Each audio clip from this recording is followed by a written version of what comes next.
안녕하세요. 소리의 가치입니다. 구독과 좋아요, 알림 설정 부탁드려요. 오늘의 사연 시작할게요. 첫 번째 사연입니다. 개인적인 영리를 위한 글이 아니고 너무 화근하고 속상한데 어떻게 해야 할지 모르겠고 답답한 마음에 쓰는 그림을 먼저 밝힙니다. 12월 초에 출산을 했습니다. 조리원 2주 있었고 조리원에서 나와서 친정에서 조리를 할 예정이었습니다. 조리원에서 나와서 친정에 도착한 다음 날 밤에 아기가 갑자기 열이 올랐습니다. 38.6도가 체온계에 찍혔고 조리원에서 신생아는 38도가 넘어가면 무조건 열을 내려야 한다고 했던 것만 기억이 났고 수건으로 몸을 닦여봤지만 열이 내리지 않았습니다. 저녁 8시쯤이었고 17일밖에 안 된 아기다 보니 겁이 나서 119에 전화해서 근처 대학병원 응급실로 갔습니다. 그 병원을 가본 적은 없었지만 신축병원으로 규모가 엄청나게 큰 병원입니다. 지나가면서 보면 저기가 병원인지 호텔인지 모르겠을 정도로 잘 지어놓은 병원이었습니다. 가면서 응급실로 전화를 했습니다. 17일 된 아기인데 열이 나서 지금 구급차 타고 가는 중이라고요. 응급실에 도착하니 신생아 응급실이 따로 있진 않았고 소아응급실로 안내받았습니다. 응급실에 들어가니 여기가 진짜 밖에서 보던 그 병원이 맞는지 제 눈을 의심했습니다. 보호자가 앉을 공간이 없을 뿐더러 응급실 안에 침대도 몇 개 없어서 아기가 누울 자리도 없고 이미 앞에 온 다른 환자들은 응급실 앞 의자에 앉아서 수액을 맞는 등 치료 중이었습니다. 이 시대에 웬 난민 체험인가 하는 기분이었습니다. 간호사에게 아기 열이 38.6도라고 이야기하고 조치를 취해달라고 했더니 의자에 앉아있으라고 하더라고요. 17일 된 신생아를 감기 독감 등으로 수액 맞고 있는 3, 4살 아이들 옆에요. 신생아니 여기 말고 격리할 수 있는 공간이 없냐고 하니 없다고 여기 있기 싫으면 다른 병원에 가라고 합니다. 진짜 기분이 나쁘고 짜증났지만 당장 방법이 없으니 앉아 있었습니다. 잠시 후 피검사를 하고 뇌수막염 검사 등을 했습니다. 결과가 3, 4일 정도 있어야 나온다고 하더라고요. 다시 한번 신생아니 격리부터 해달라고 요청을 했지만 남는 병실이 없고 신생아 혼자 들어갈 수 있는 공간이 없다고 했습니다. 그럼 어떻게 해야 하냐고 하니 병실 나올 때까지 응급실에서 대기해야 한다고 합니다. 병실이 언제 나올 예정이냐고 하니 기억이 없다고 합니다. 그럼 집으로 갔다가 결과 나오면 다시 오겠다고 하니 갑자기 다시 열이 오를 수도 있고 왔다 갔다 하면서 감염의 위험이 있다고 겁을 줍니다. 감기 독감 아이들로 가득 차 있는 여기가 더 위험해 보이는데 여기가 의사가 있으니 더 안전하다고 합니다. 다른 병원으로 옮기려고 하니 뇌수막염 검사 결과가 3, 4일이 있어야 나온다고 다른 병원으로 옮기면 다시 뇌수막염 검사를 해야 한다고 합니다. 뇌수막염 검사, 아이 척추에 바늘 꼽아서 하는 검사입니다. 그걸 다시 또 할 자신이 없었습니다. 그렇게 17일 된 신생아를 그 응급실에서 4일 동안 데리고 있었습니다. 응급실에 있는 동안 정말 기가 차더라고요. 아이 수액 들어가는 게 이상해서 제가 봐달라고 이야기하니 잘 들어가고 있다고 하더니 두 번째 보더니 아까는 잘 들어갔는데 하면서 다시 바늘 위치를 잡습니다. 제가 해도 저것보단 잘하겠습니다. 옆에서 보는데 불안불안합니다. 간호사가 아무것도 모르는 사람 같습니다. 아이는 자지러지고 그렇게 몇 분을 용쓰더니 혼자 짜증을 내며 바늘을 빼더니 의사를 데려옵니다. 신생아 수액 바늘은 전문적으로 잡는 선생님이 따로 계신다고 합니다. 그런데 아무것도 모르는 듯한 간호사가 몇 분을 아이를 잡았던 거네요. 그것도 마음대로 안 되니 짜증을 내고 아이 가진 엄마가 죄인입니다. 혹시나 아이한테 뭐 하나라도 해가 될까봐 아무 말 못했습니다. 중간중간 아이 상태에 대해서 간호사에게 물어보면 자기들은 모르고 의사 회진 올 때까지 기다려보라고 합니다. 지금 의사 좀 불러달라고 하니 당직 의사가 한 명밖에 없어서 혼자서 진료를 보고 있어서 올 시간이 안 된다고 합니다. 그렇게 다음날 아침까지 의사만 기다리면서 새벽을 보냅니다. 응급실에 있는 동안 거기 있는 간호사 누구 하나 친절한 사람이 없었고 물어보면 모른다고만 하고 짜증스럽기만 했습니다. 아픈 아이를 데리고 있는 부모가 자기들한테 어떻게 할 수 없다는 걸 잘 아는 걸까요? 진짜 말도 안 되는 이상한 갑질스러운 짓들을 하더라고요. 17일 된 신생아를 응급실에 데리고 있는 부모 마음을 이해해 주길 바라는 건 큰 욕심이었나 봅니다. 그렇게 4일을 보내고 특별히 이상한 것 없이 열이 내리고 해서 퇴원을 했습니다. 그리고 3일 후에 아이 숨소리가 이상합니다. 인터넷에 찾아보니 모세기관지염이랑 증상이 거의 똑같습니다. 응급실에서 한번 식겁을 했어서 응급실은 가고 싶지 않았습니다. 응급실 간호사들은 정말 짜증났지만 진료를 봐주시던 의사선생님들은 다들 좋으셨습니다. 어차피 외래 진료를 보는 건 응급실과 상관없으니 날이 밝고 다시 그 병원을 찾았습니다. 모세기관지염 확진을 받았고 격리치료를 해야 한다고 합니다. 그런데 병실이 없답니다. 그럼 어떡하냐고 하니 응급실로 가야 한답니다. 네, 그때 그 응급실이요. 병원 옮기겠다고 소견서 써달라고 했고 여기저기 알아보다가 조금 멀지만 다른 대학병원에서 진료 차트랑 소견서 가지고 빨리 오라고 해서 거기로 갔습니다. 병원에서 진료 차트랑 소견서를 서류봉투에 담아줬고 병원 이동 중에 혹시나 싶어서 봉투 안을 봤더니 진료 차트만 있고 소견서가 없습니다.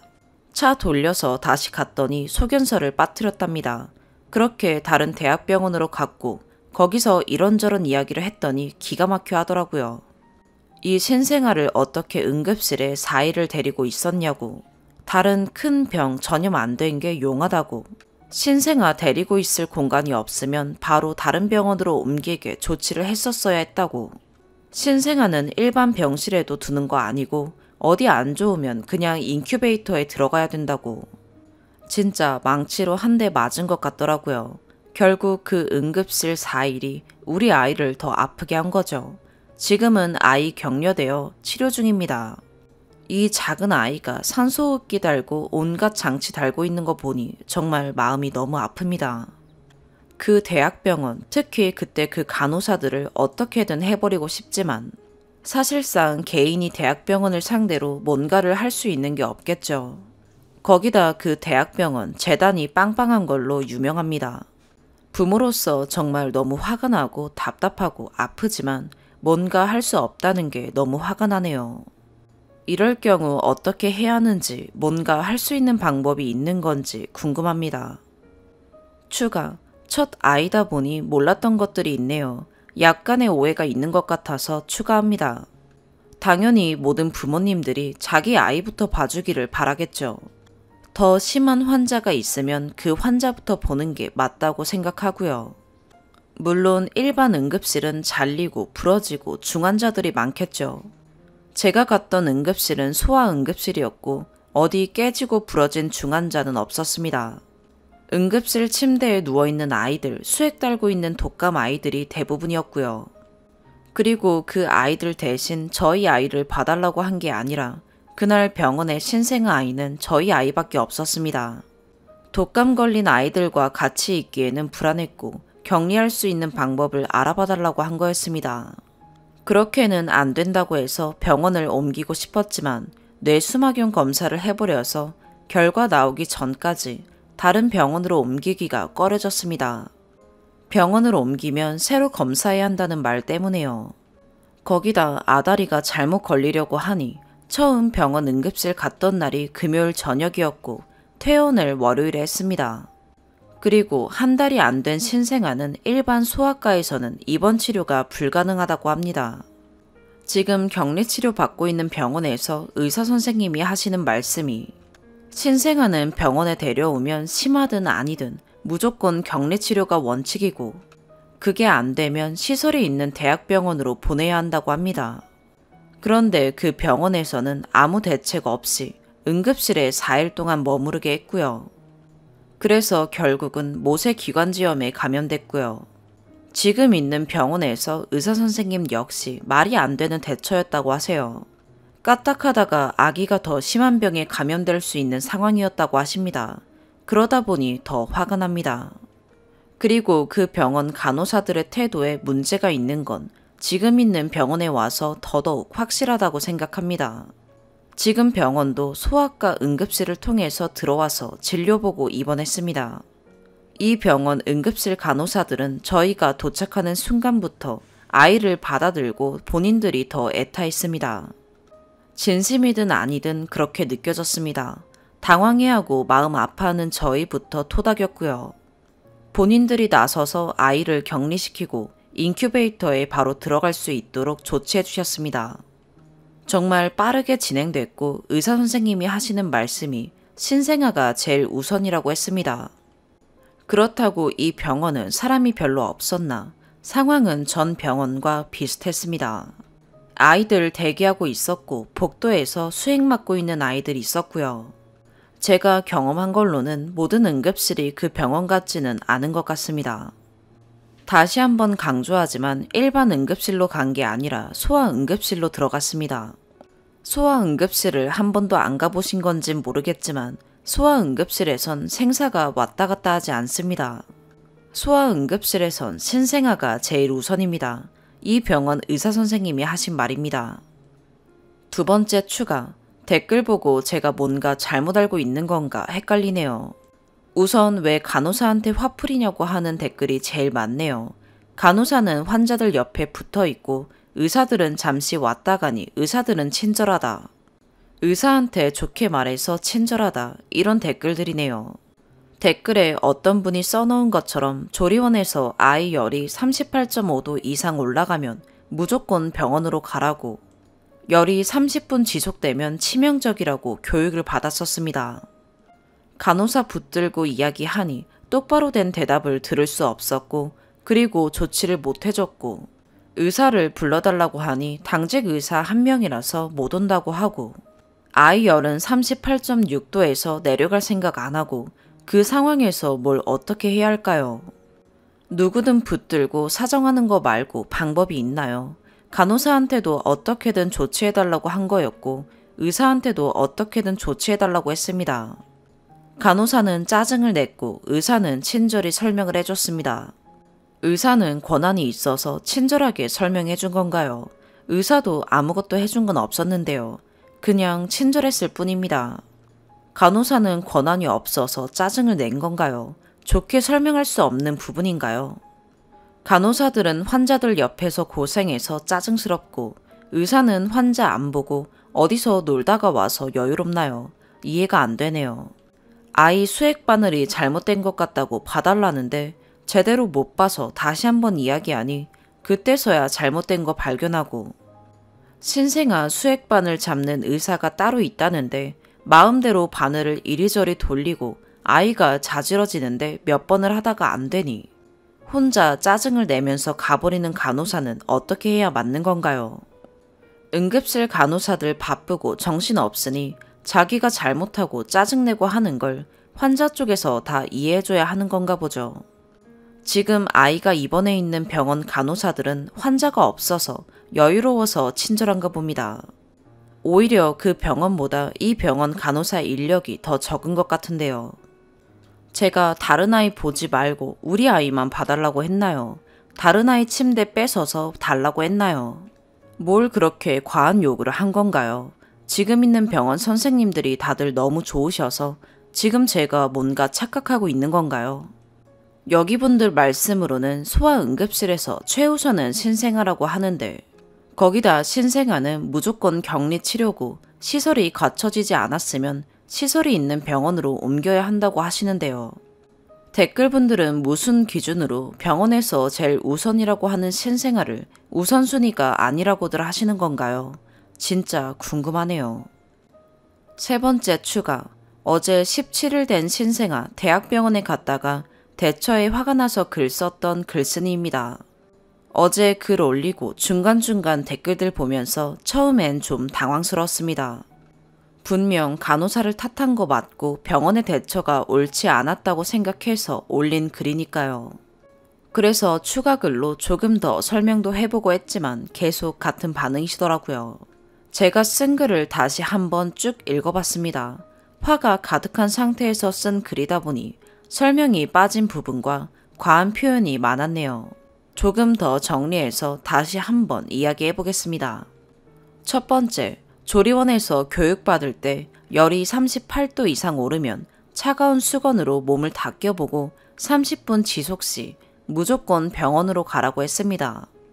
3살 이상 아이들에겐 큰 문제가 아니지만 1달 미만 신생아에겐 열이 제일 치명적이라고 했습니다. 신생아는 감염에 취약하니 자차 이용할 거 아니면 택시 타지 말고 119 불러서 가라고 하셨고요. 신생아 백과사전에도 그렇게 적혀 있었고요. 그리고 119 대원분이 신생아니 소아응급실로 가야 한다고 하셨습니다.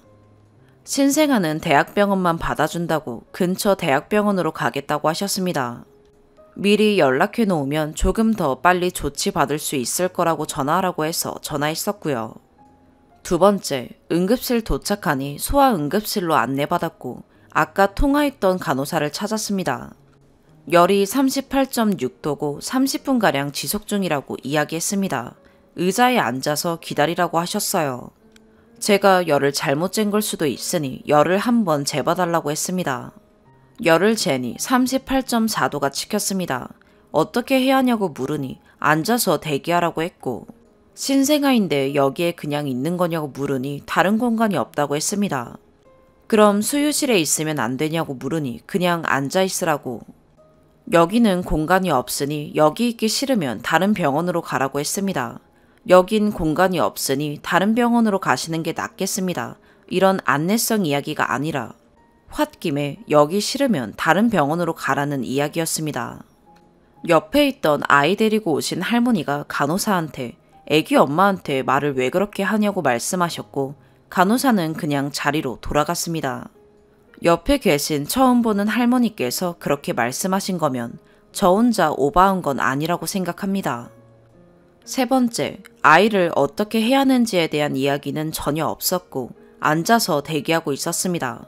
앉아있는 동안 한 번도 봐주지 않았고요. 열도 제가 가지고 간 체온계로 제가 계속 쟀습니다. 할 수 있는 건 계속 차가운 수건으로 닦아주는 것밖에 없어서 계속 닦였고 다행히 열이 38도 밑으로 내려갔습니다. 조리원에서 38도 이상 30분 지속되면 안 된다고 했는데 이미 아이가 38.4도 상태로 거의 1시간을 보냈습니다.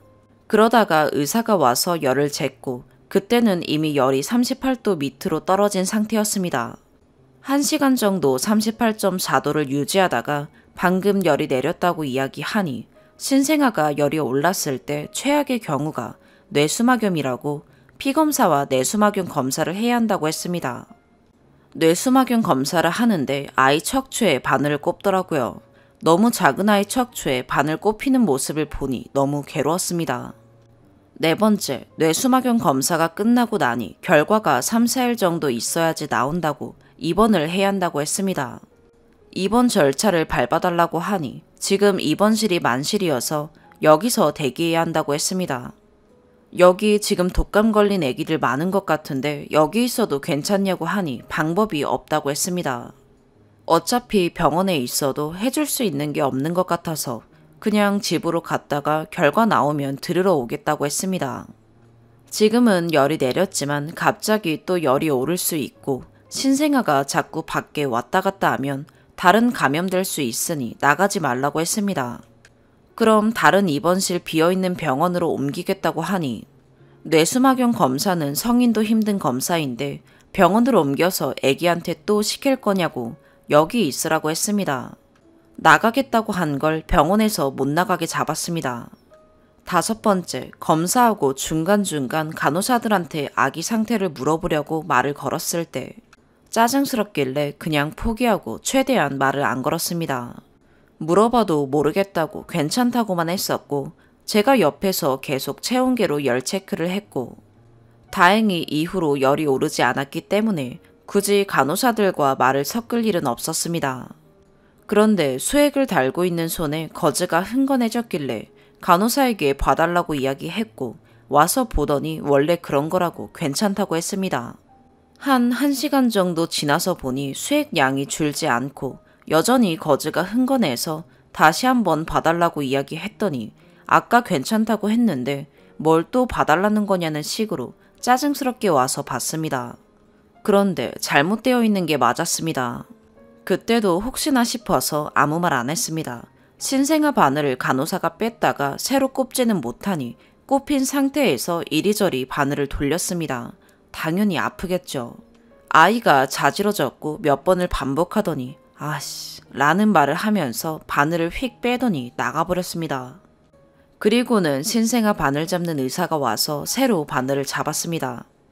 6번째, 이미 아이 열은 내린 상태였지만 병원 측에서 나가지 말라고 해서 응급실에서 무방비로 4일을 대기했습니다.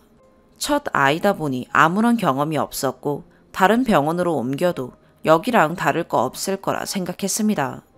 그렇게 4일이 지났고 다행히 별 문제 없다고 결과가 나와서 퇴원했습니다. 7번째, 집에 와서 3일 후 저녁에 아이 숨소리가 이상했습니다. 인터넷에 찾아보니 모세기관지염과 증상이 거의 똑같았습니다. 응급실에서 한번 식겁을 했어서 응급실은 가고 싶지 않았습니다. 간호사들은 말 걸기가 부담스러울 정도로 이미 짜증을 얼굴에 달고 있어서 말을 거의 하지 않았지만 오히려 의사가 왔을 때 이런저런 불평과 못 물어봤던 것들을 길게 물어봐도 친절히 하나하나 설명을 해주셨습니다. 어차피 외래 진료를 보는 건 응급실과 상관없으니 날이 밝고 다시 그 병원을 찾았습니다. 모세기관지염 확진을 받았고 격리치료를 해야 한다고 합니다. 그런데 병실이 없답니다.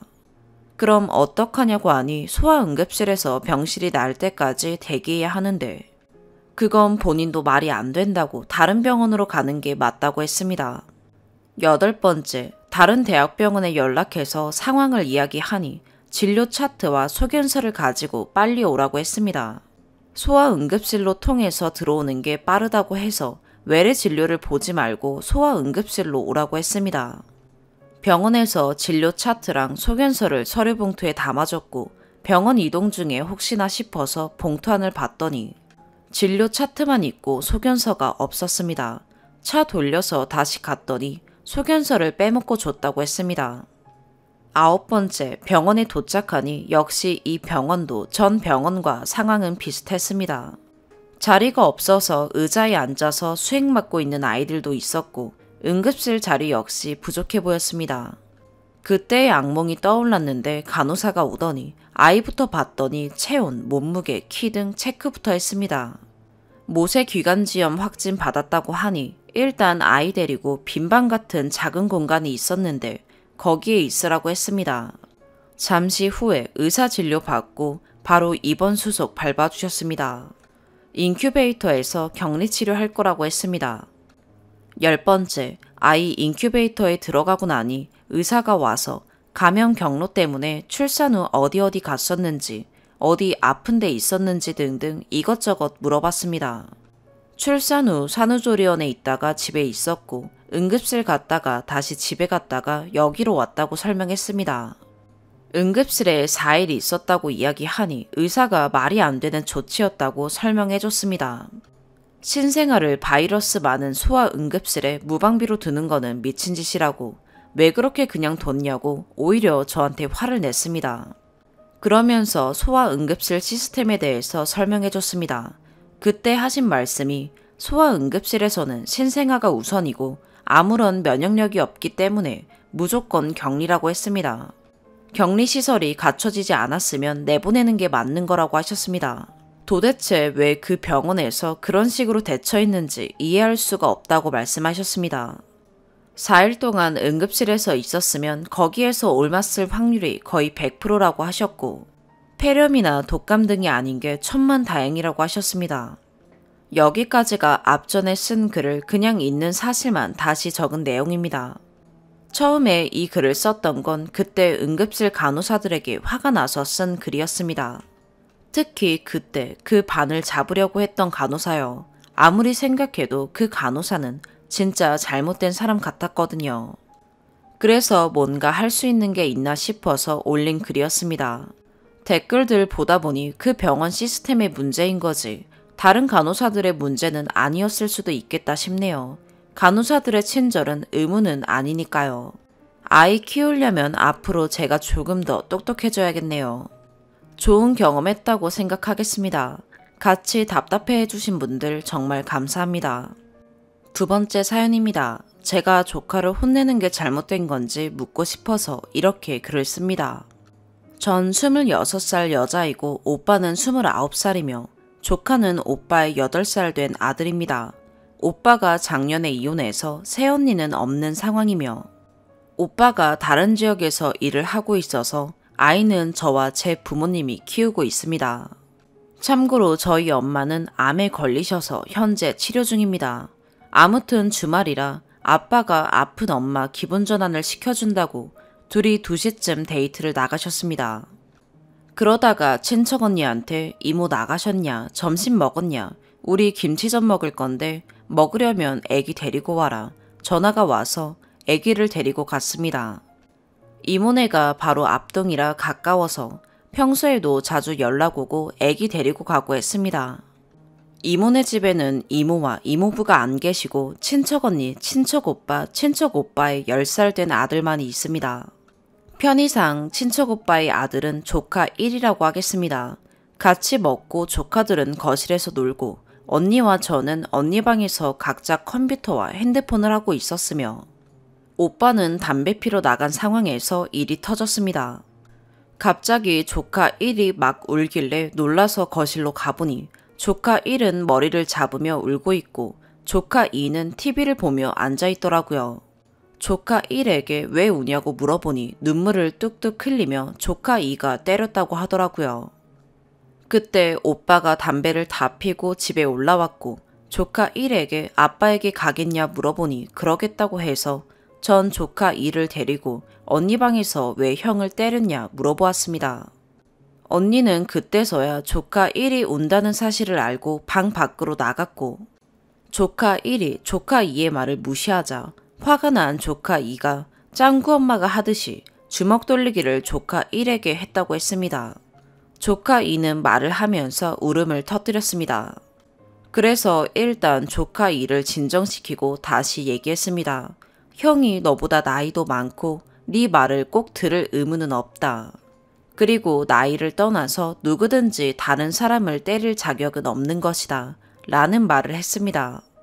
그러자 조카 2가 잘못했다며 형에게 사과를 하겠다 했고 둘이 서로 사과하며 일은 마무리되었습니다.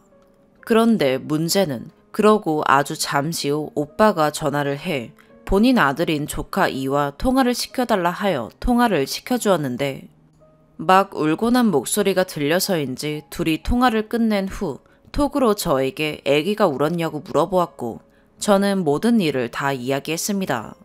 그러자 오빠가 전화를 걸어 저에게 욕을 했습니다. 네가 뭔데 애를 혼내냐.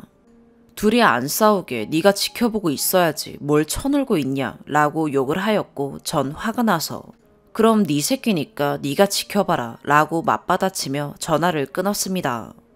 그리고 나서 다시 걸려온 전화를 모두 거절하고 받지 않으니 톡으로 계속 욕을 보내더라고요. 그래서 저도 짜증나서 욕을 보내고 지금은 차단한 상황입니다. 그런데 아무리 생각해도 기분이 좋아지지 않습니다. 오빠는 항상 네가 애를 안 키워봐서 제대로 된 훈육을 하지 못하는 거라 말하는데 이게 맞는지. 전 아무리 생각해도 제가 잘못한 부분은 없는 것 같기에 글을 씁니다. 제가 잘못을 한 부분이 있다면 시인하고 오빠에게 사과를 할 테니 알려주시고 그게 아니라면 오빠를 욕해주세요. 여러분들의 생각이 저와 같다면 글과 댓글을 캡처해서 오빠한테 보여줄 생각입니다. 조언 부탁드립니다. 추가, 일단 글을 좀 헷갈리게 쓴 것 같아 수정하려고 합니다. 본문에 담배를 피러 나간 오빠는 조카 1의 아빠이며 저에게는 사촌 오빠입니다. 친오빠가 물어본 애기가 울었냐는 질문에서의 애기는 제가 조카 2를 부르는 애칭입니다. 오빠는 조카 2의 이름을 얘기했습니다. 애칭이 애기인 이유는 제가 조카 2를 처음 보았을 때는 진짜 조카가 너무 작았습니다. 완전 머리 상상 속 갓난 애기였기 때문이고 걷는 거나 말하는 게 보통 아이들보다 늦어져 애기 같은 모습이 제 머릿속에 많이 남아있어 그렇습니다. 반대로 조카 1은 제가 20살 때부터 이모네에서 같이 살아서 조카 1의 인생 과정을 다 보았고 이와 반대로 1은 말이나 걷는 것 등 모든 게 빨랐습니다. 참고로 조카 2의 애칭은 태명으로 이름과 연관이 있습니다. 전 솔직히 친오빠를 굉장히 싫어합니다. 지금 아빠는 새아빠이며 고2 때 처음 보고 3년 전부터 같이 살고 있습니다. 8살 때 부모님 이혼하시고 아빠, 오빠, 저 셋이 살 때 친아빠는 굉장히 폭력적인 사람이었습니다. 그런 상황에서 제가 중2 때 오빠가 가출을 한 부분이 저에게는 본인만 살겠다고 집을 나간 것과 별 다를 게 없다고 생각합니다. 그리고 댓글에 새언니 얘기가 있어 남기는 이야기인데 조카 1의 엄마, 첫 번째 새언니는 교통사고로 조카 1이 유치원 때 돌아가셨고 조카 2의 엄마인 새언니는 오빠가 바람을 피운 것을 알게 되어 이혼하며 아기를 달라 하였지만 오빠가 바득바득 우겨서 아기를 데리고 온 것입니다. 언니가 이혼할 때 그럼 한 달에 2번은 조카를 보고 싶다 하였지만 그럼 볼 때마다 300이라는 말도 안 되는 금액을 요구하는 오빠 때문에 새언니는 아이를 못 보고 있습니다. 친척 언니도 저와 같이 본인 오빠들의 조카를 봐주는 상황이 저와 같습니다. 친척 오빠는 주말이라고 본인 애 보러 집에 왔던 것이고 댓글에 주 양육자에게 위임한다는 댓글을 보고 부러웠습니다. 친척 언니의 집은 언니에게 다 위임하고 있습니다. 친척 오빠는 언니가 아이를 봐주는 것에 대한 감사함을 돈으로나 마음으로나 많이 표현하고 있는데 저희 오빠는 그러지 않으니 비교하게 되더라고요. 물론 제 마음속에서요. 예전에도 비슷한 일이 있었습니다. 19년 여름에 이모네와 함께 저와 조카 2는 여름 휴가를 같이 갔었습니다. 조카 2가 물을 좋아해서 놀다 보니 감기에 걸렸었는데 그때도 저에게 욕을 하며 나무라던 오빠입니다. 저는 정말 오빠를 싫어합니다. 바람 핀 것과 이혼 후 그 바람녀를 계속 만나는 것. 그 바람녀의 호칭을 조카 2에게 엄마라고 부르게 한 점. 그리고 어릴 때부터 본인이 친아빠에게 손찌검 당하면 같이 당해놓고 화풀이로 저에게 아빠처럼 손찌검을 하던 폭력성. 마지막으로 술 처먹고는 이제 와서 지 인생을 살고 싶다고 조카 2를 고아원에 보내라고 엄마에게 이야기를 한 점까지 다 싫습니다. 아무튼 쓸데없는 글로 추가글을 잡아먹어 죄송합니다. 오늘 아침에 엄마가 오빠가 화내던데 무슨 일이냐고 오빠 얘기를 하더라고요. 그래서 이야기를 했습니다. 그런데 엄마는 그래도 오빠에게 욕을 한 건 제 잘못이라 하더라고요. 그래서 저는 그럼 오빠가 나한테 욕하는 걸 난 가만히 듣고 있어야 했냐 물었고 엄마는 그렇다고 하더라고요. 제가 오빠한테 대드는 건 조카에게 한 가르침과 다르다고 제 잘못이라 하셨고 전 엄마한테 오빠 문제로 엄마랑 싸우기 싫다고 얘기를 강제로 끝냈습니다. 물론 제가 위에 쓴 오빠를 향한 이야기 때문에 본문에 대한 신뢰가 떨어질 수 있다 생각합니다. 그래도 전 여전히 오빠가 싫고 조카 2가 잘못을 한 부분에 혼낸 건 제 잘못이 아니라고 생각합니다. 추가글로 인하여 여러분이 저를 욕하신다 하셔도 달게 받겠습니다. 많이 횡설수설한 글 읽어주셔서 감사하는 말로 글을 끝내도록 하겠습니다. 세 번째 사연입니다. 이제 막 결혼한 지 4개월 된 새댁입니다. 결혼을 빨리 한 편이기도 하고 주위에 물어볼 사람이 없어 항상 보기만 하던 이곳에 글을 올려봅니다. 결혼 생활이 행복함만 가득할 거란 생각은 하지 않았지만 결혼에 대해 로망도 컸고 아름다운 생각들만 가지고 있어서 그런지 제가 너무 예민한 건가 싶어 여쭤봅니다. 둘이 천생연분같이 너무 좋아서 2년 연애하고 결혼했습니다. 지금도 결혼 생활이 너무 좋고 행복해요. 성품, 성향, 취미, 가치관 등등 모든 게 잘 맞는 데다 저와 남편 둘 다 대기업 다니고 각자 부모님도 경제적인 면으로 여유로워서 결혼 준비부터 아무런 걱정이 없었고 지금도 걱정이 없습니다. 그런데 가끔 너무 속상할 때가 있는데 같이 살게 되면서 남편의 음주 습관이 싫어졌어요. 남편은 술도 잘 마시고 술 마시는 걸 좋아해서 주 3회는 기본으로 마시는 것 같아요. 저도 술을 좋아해서 둘이서 연애 때부터 잘 놀러 다니고 잘 마시고 각자 집에 잘 들어갔습니다. 가끔 술 취해 오는 전화에 사랑한다는 술주정들은 너무 귀여웠고요. 아무 말 대잔치 하는 것도 귀여워서 다음날 항상 들려주곤 했어요. 지금 생각하니 풋풋하고 귀엽고 웃기네요. 그런데 저도 이제 입사도 하고 일하게 되면서 새벽에 자야 하는데 자꾸 걸려오는 전화와 취해서 집에 들어가는 남자친구가 슬슬 걱정이 되더라고요. 통화하면서 자주 넘어지고 길에 토하고 집에 다 왔다 하면서 1시간째 집에 안 들어가고 택시 아저씨들한테 횡설수설하는 등 이런 일이 있었거든요. 술 취해서 버릇처럼 항상 저한테 전화를 하는데 위와 같은 상황으로 걱정되는 마음에 집에 들어갈 때까지 전화기를 붙잡고 있을 수밖에 없었어요. 결혼하고 같이 살게 되면 집으로 들어오니 괜찮아질 줄 알았는데 같이 사는 지금은 더 힘들어요. 정말 말장난이나 아재 개그들 등 개소리부터 시작해서 자기 평소에 서운했던 것을 말하기도 하고 짜증도 내고 자꾸 앞뒤 안 맞는 그냥 술 취한 사람 소리하면 저도 듣기 싫어서 그냥 잘하고 화내면 되려 짜증내고 정색하고 그러다 코 왕창 골면서 술 냄새 풍기면서 옆에서 자는데 술 마시면 코 고는 소리 더 큰 거 알죠? 저는 그런 밤을 새고 다음날 출근을 합니다. 본인 출근 시간 6시 50분까지입니다. 저 또한 술을 좋아하기 때문에 술 마시는 그 마음을 이해 못하는 건 아니지만 어제 마셨으면 오늘은 안 마실 줄도 알아야 하는데 자기한테 스트레스 푸는 걸로는 술이 제일 좋은 것 같다고 하니 이해해주려 노력합니다. 결혼하고 저와 같이 사니 친구들과의 약속도 잘 안 잡고 지금은 또 코로나 때문에 외출도 자제하다 보니 대부분 집에서 술을 마시는데 매일 한두 병씩 마신다고 보면 돼요. 이게 정상인가 싶어요. 저도 가끔 기분 맞춰준다고 같이 마십니다.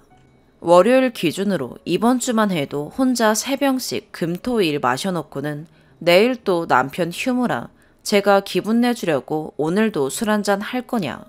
퇴근하고 집 가서 나초 피자 해주겠다고 하니 고맙다고 기대된다고 하더라고요. 그래서 방금 잠깐 회사 점심시간에 짬내서 장 다 봐놓고 왔더니 지금은 친구 만나 술 마시러 가도 되냐고 묻네요. 이런 일도 종종 있었습니다. 저녁 해주려고 장 다 봐놓으면 나간다고 하는 일이 원데이 투데이가 아닙니다.